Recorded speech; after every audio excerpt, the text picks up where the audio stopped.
Nah, sekarang kalau manusia itu bisa jatuh dan Tuhan itu sudah mengetahui, karena Tuhan itu Maha Tahu, Tuhan itu memiliki sifat pra-pengetahuan. Maka dengan pra-pengetahuan Allah, mengapa kejatuhan manusia tidak dicegah oleh Allah? Ini biasanya pertanyaan yang umum kita tanyakan. Kan Tuhan tahu manusia akan jatuh ke dalam dosa. Kok nggak dicegah? Kenapa dibiarkan jatuh ke dalam dosa? Itulah karena Tuhan memberikan free will. Ada kitab Sirach di sini, kitab Sirach 15 ayat 14. Biasanya orang non-Katolik itu anti membaca kitab Deuterokanonika. Kenapa? Karena dianggap itu kitab kitab sesat. Enggak. Namanya juga Deuterokanonika. Deutero itu adalah kedua, kanon kedua. Jadi tentu enggak sama dengan Protokanonika.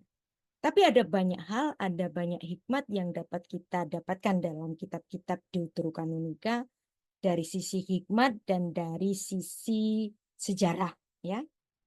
Maka Anda nggak boleh anti kepada kitab Deuterokanonika. Di sini kitab Sirah 15 ayat 14 memberikan kita pengertian demikian. Allah bermaksud menyerahkan manusia kepada keputusannya sendiri. Inilah free will. Dan menurut Bapak Gereja Irenaeus mengatakan manusia itu berakal budi. Karena ia adalah citra Allah, diciptakan dalam kebebasan free will, maka ia adalah tuan dari tingkah lakunya. Ada dalam Against Heresies, buku keempat, pasal 4, ayat 3. Nah, maka kalau kita bertanya, kok Tuhan nggak nyegah manusia jatuh ke dalam dosa? Maka jawabannya adalah ini. Janganlah kita mengira bahwa pra-pengetahuan Allah akan menjadi pra-penentuannya. Pra-pengetahuan Allah tidak dapat dicampur adukan dengan pra-penentuannya. Karena Allah sudah memutuskan untuk tidak melanggar kehendak bebas pribadi. Tuhan nggak pernah melanggar free will-nya manusia. Pra-pengetahuan Allah tidaklah mencakup unsur determinisme. Allah tetap bebas untuk mengambil keputusan dan mengubah maksudnya dalam sejarah dan waktu sesuai dengan kehendak dan kebijaksanaannya sendiri. Dengan kata lain, Allah itu bukan tawanan dari pra-pengetahuannya sendiri. Jadi Anda nggak bisa memaksa, kok nggak dicegah oleh Tuhan? Karena Tuhan sudah memberikan hak bebas free will kepada ciptaannya, baik itu manusia maupun para malaikat.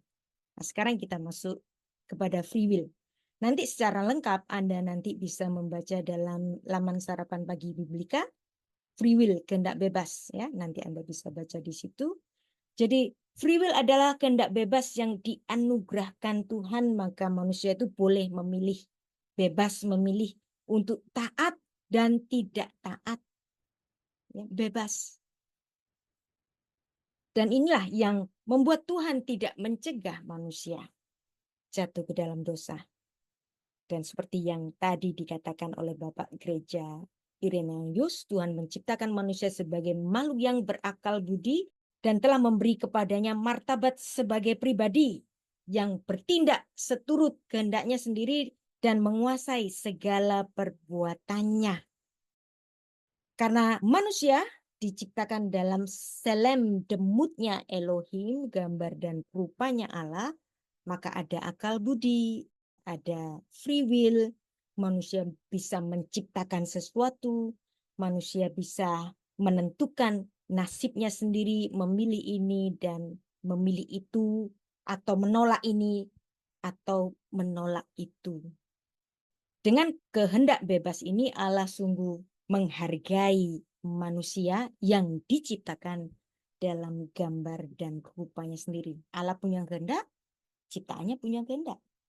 Allah punya kebebasan, ciptaannya juga punya kebebasan.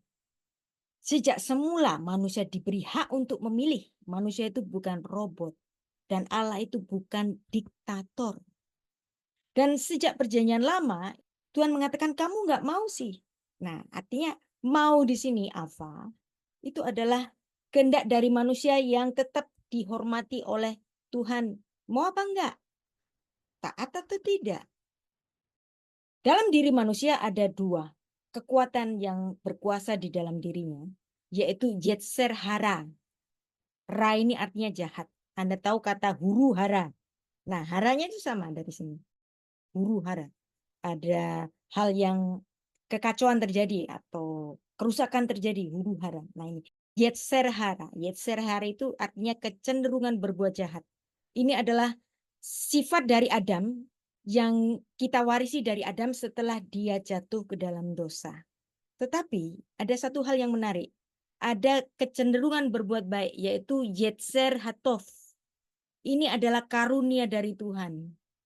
Memang manusia setelah Adam jatuh ke dalam dosa, manusia itu punya kecenderungan, ada kekuatan, ya, kecenderungan berbuat jahat. Kata Ibrani Yetzer itu artinya dorongan. Dorongan apa? Dorongan berbuat jahat, berbuat tidak baik. Tetapi ada dorongan juga untuk berbuat baik.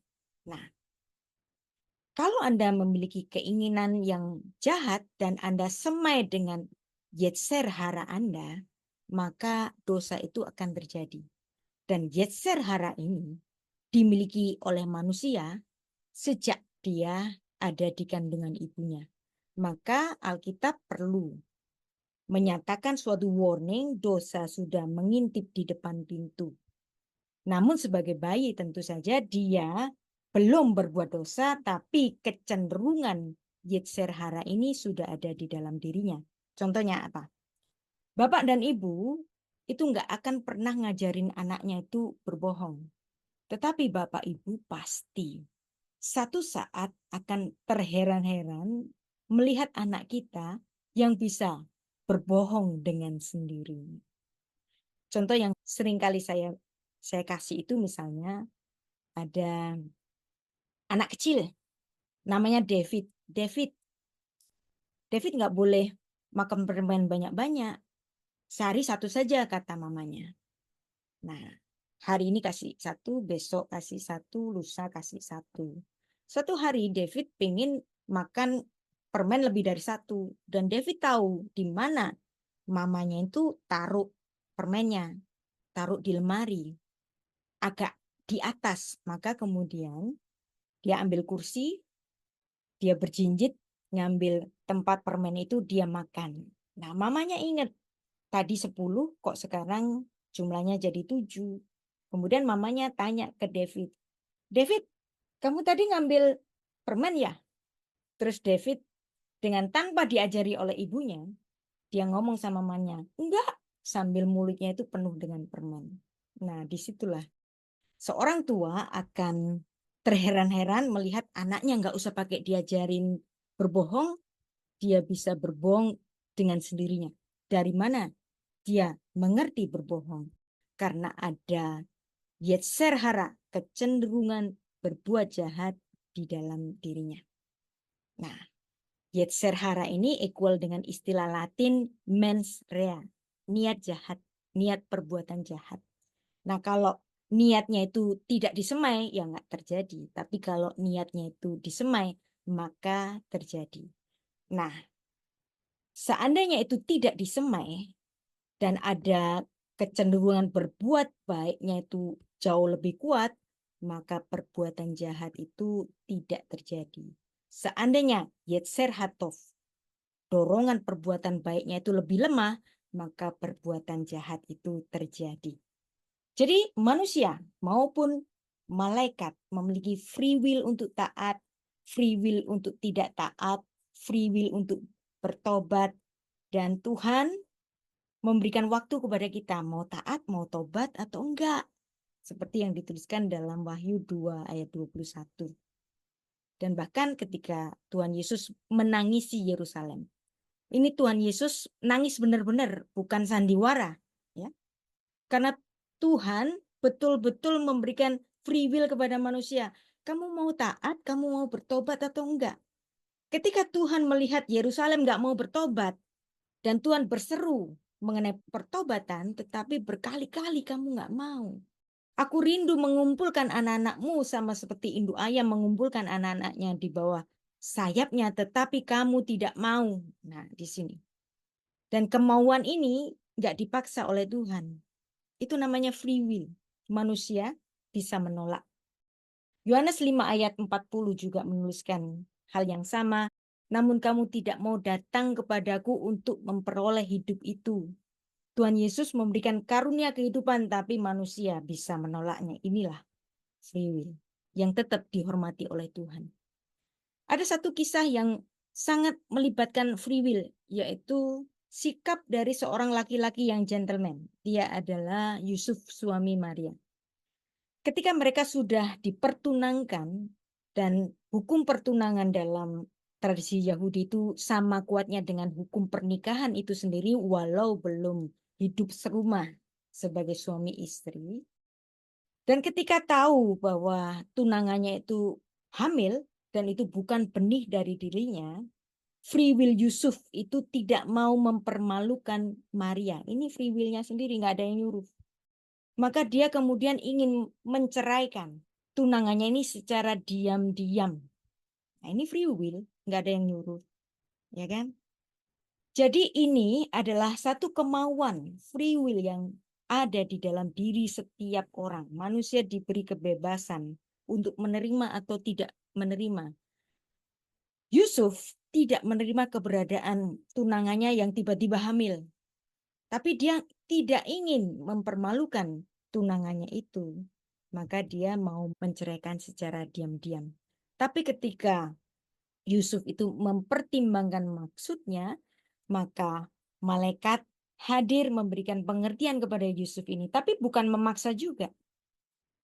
Dan pengertian yang diberikan oleh malaikat itu, kemudian Yusuf mau menerima anak yang di dalam kandungannya itu sebagai putra yang dia kemudian besarkan dan masuk ke dalam hukum imuts Yahudi, hukum adopsi Yahudi, yaitu mispat habanim, yang dia mengangkat anak yang ada di dalam perut dari istrinya itu sebagai anaknya sendiri. Maka dia memilih untuk tidak bersetubuh dengan Maria ketika melahirkan anaknya itu. Dan free will adalah anugerah Allah yang dimana Allah sama sekali tidak membatasi kemerdekaan manusia. Nah, sekarang apa yang dimaksud dengan ketetapan Allah? Kita sudah masuk pada poin yang ketiga. Saya juga menulis satu artikel, judulnya Takdir Predestinasi. Yang dimana Allah itu menetapkan sebelumnya. Jadi ada ketetapan-ketetapan Allah. Apa yang ditetapkan oleh Allah? Yaitu tadi, free will. Free will yang dimiliki manusia adalah ketetapan yang diberikan Allah. Dan Tuhan tidak mencabut itu. Nah, ketetapan predestinasi itu sama dengan takdir. Nah, sebagian orang Kristen itu marah-marah sama saya kalau saya pakai kata takdir. Padahal kata takdir ya sama dengan kata predestinasi. Mereka menganggap takdir itu kata yang Islami. Ya enggak lagi. Ya, bahasa itu netral. Bahasa itu enggak memiliki agama. Bahasa Arab itu bukan bahasa Muslim. Kristen Arab itu sudah ada sejak abad pertama Masehi. Sedangkan Islam baru muncul pada abad ke-7 Masehi.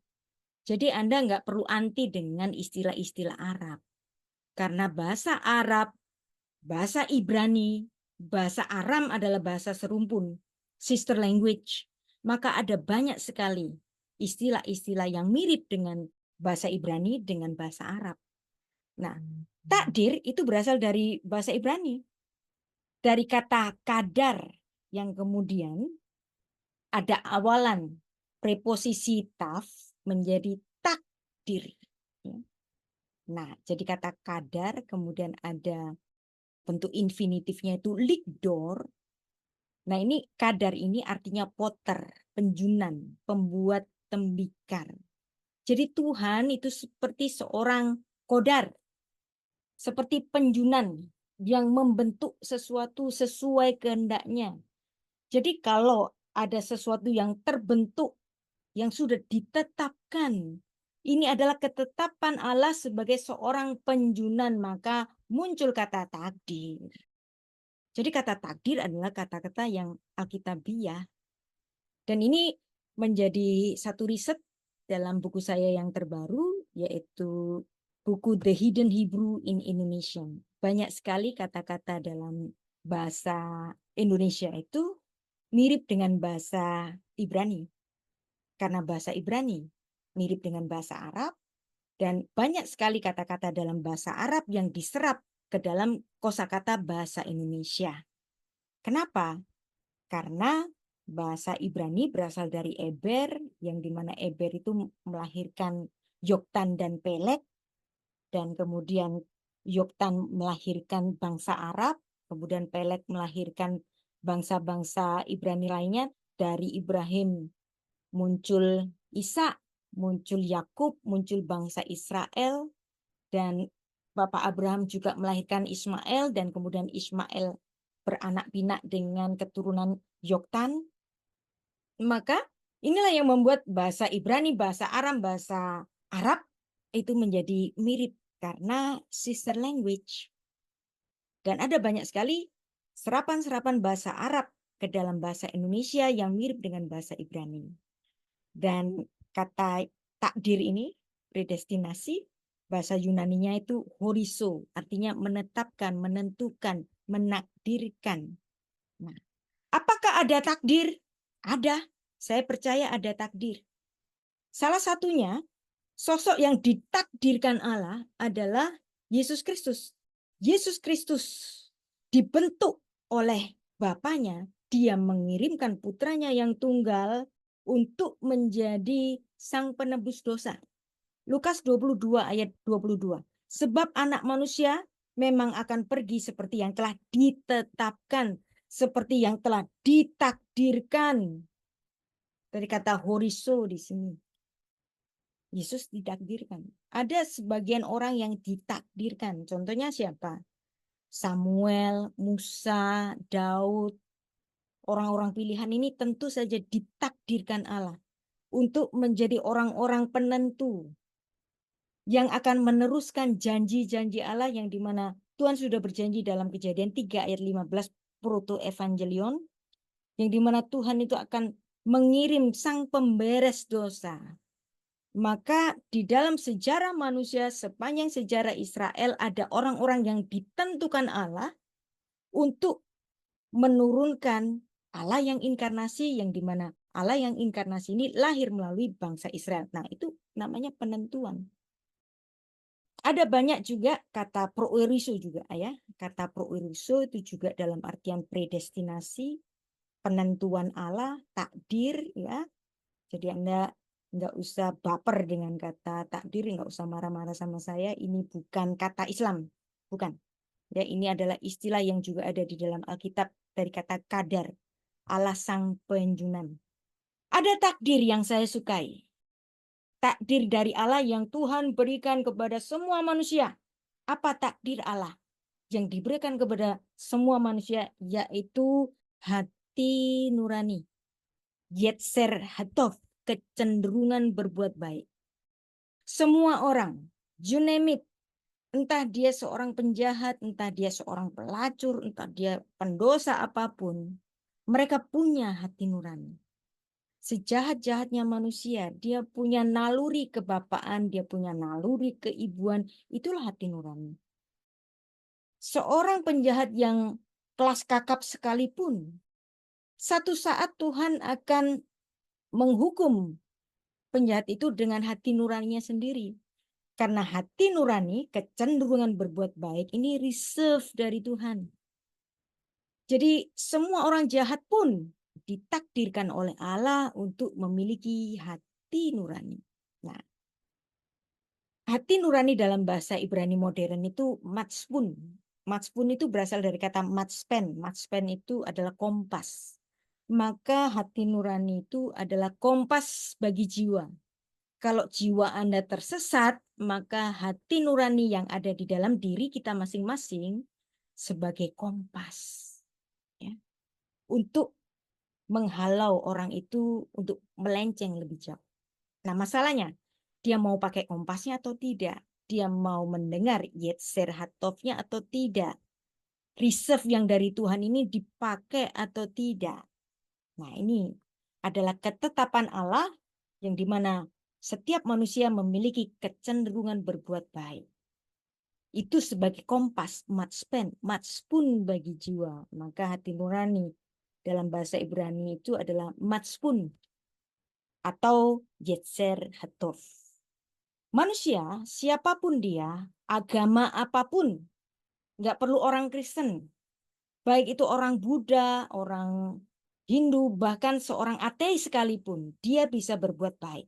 Bahkan seorang yang beragama lain atau bahkan tidak beragama bisa melakukan kebajikan yang bahkan lebih baik dari orang Kristen.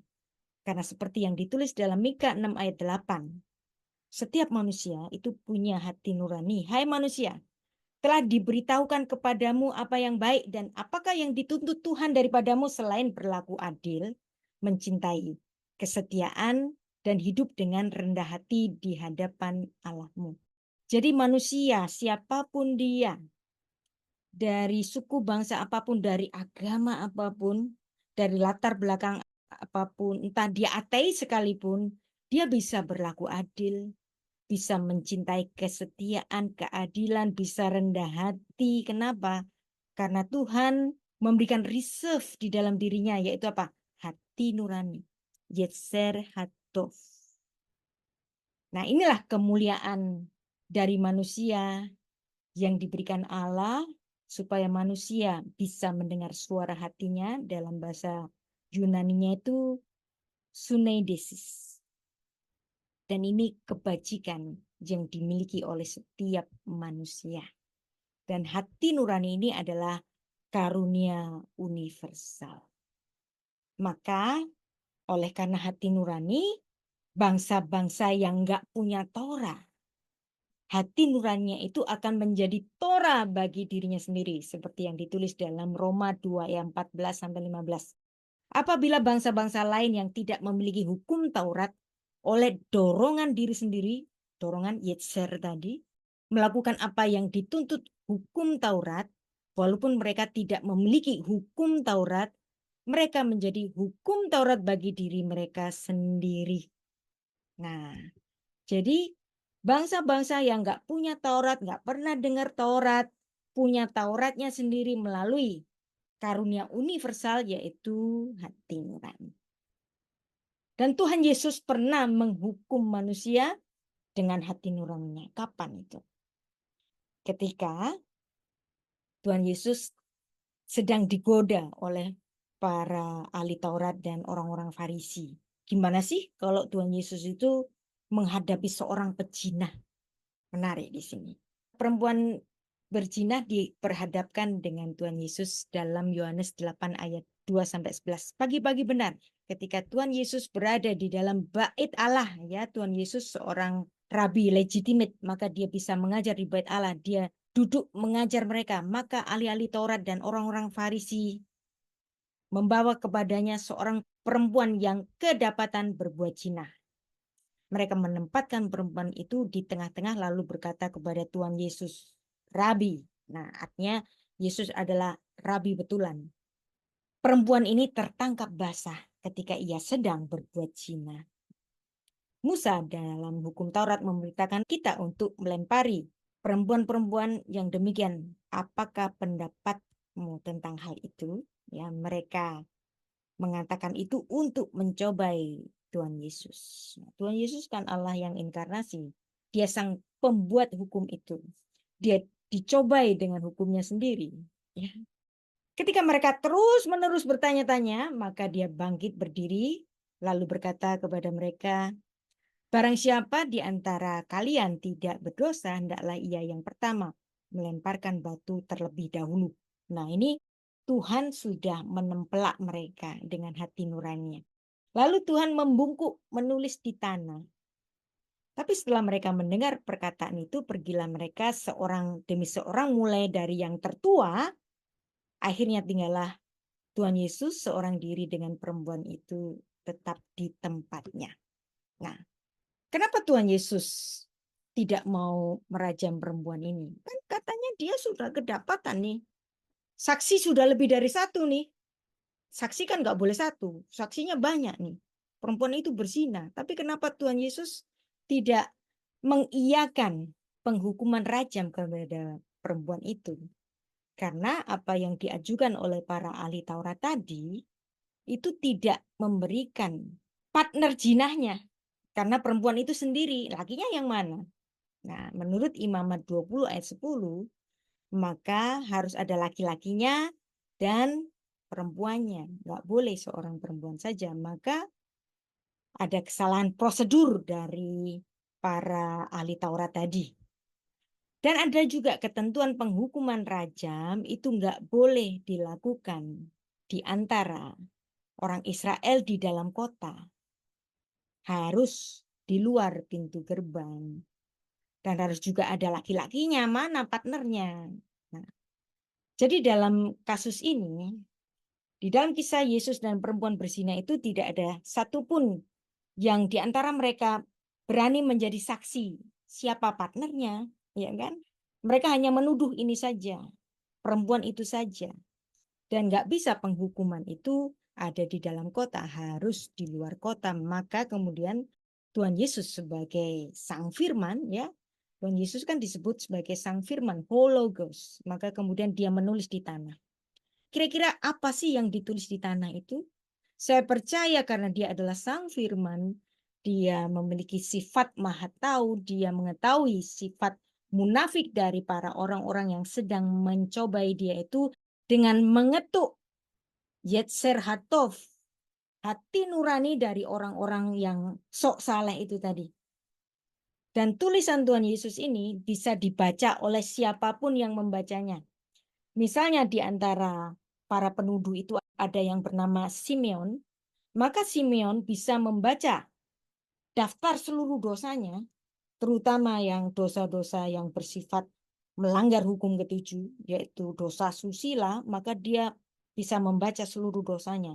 Dia pernah godain istri tetangga, dia pernah melakukan membeli cinta di kota yang lain, ketika saudaranya nggak tahu, keluarganya nggak tahu, istrinya nggak tahu, dosa-dosanya bisa dibaca oleh masing-masing setiap orang yang membaca tulisan Tuhan Yesus di tanah. Saya percaya tulisan Tuhan Yesus di tanah bukan tulisan biasa tetapi bersifat supranatural karena dia adalah Sang Firman Hologos. Maka apapun yang ditulisnya itu bisa dibaca oleh setiap orang dan disitulah Tuhan Yesus menghukum orang-orang yang sok salah itu dengan hati nuraninya sendiri. Nah, ini menarik. Dalam Yohanes 8 ayat 9 di sini ada kata hati nurani, conscience, sunedeisis di sini. Nah, cuman sayangnya dalam Alkitab bahasa Indonesia nggak ada kata hati nurani. Dalam King James ada, dalam bahasa aslinya ada, ya, sunedeisis di sini. Hati-hati ketika kita membaca Alkitab terjemahan karena terjemahan apapun adalah tafsir.